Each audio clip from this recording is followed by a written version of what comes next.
su carisma, calidez, inconfundible interpretación, Fito Páez hizo un recorrido por su vasta discografía y presentó canciones de su último disco, Rock and Roll Revolution, dedicado a Charly García, con quien trabajó en sus inicios.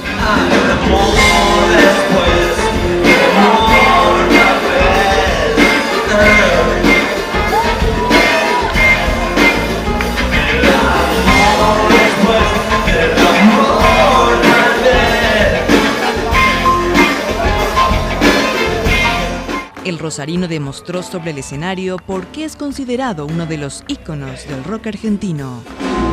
Dar es solamente mi manera de actuar. Dar es dar. Que recibamos esta mi libertad.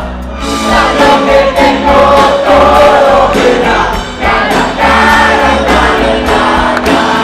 Yo estoy viniendo de Villarrica acá con todo mi grupo, estamos viniendo del interior y Fito para mí es un artista que ya desde hace mucho tiempo que lo escucho y realmente me gusta. Y estoy muy contenta por fin, la verdad, después de mucho tiempo otra vez y ahora tuve la oportunidad de venir.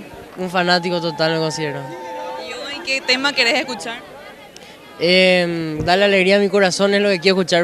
La verdad que es espectacular porque un sueño se cumple acá. De repente los celulares se transformaron en estrellas brillantes sobre el mic. Aromas que me quiero llevar, silencios que prefiero callar.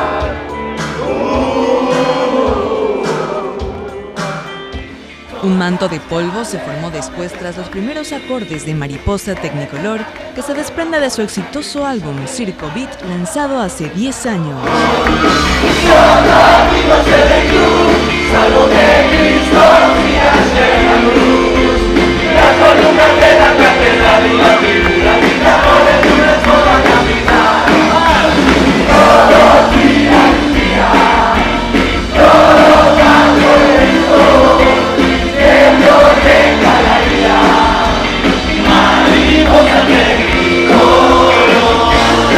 ¿Cuál fue el momento más especial para vos? A rodar mi vida, cuando toca rodar mi vida, un tema muy especial.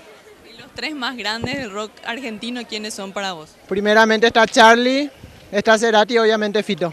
Lo más especial fue cuando tocó Brillante sobre el mic. Fue ¿Por qué? impresionante las luces, fue impresionante. ¿Esperabas hacer un show tan, no sé, tan Me pasional? esperaba, pero siempre me sorprende porque es un capo. Chao queridos, chao queridas. Gracias por acompañarnos.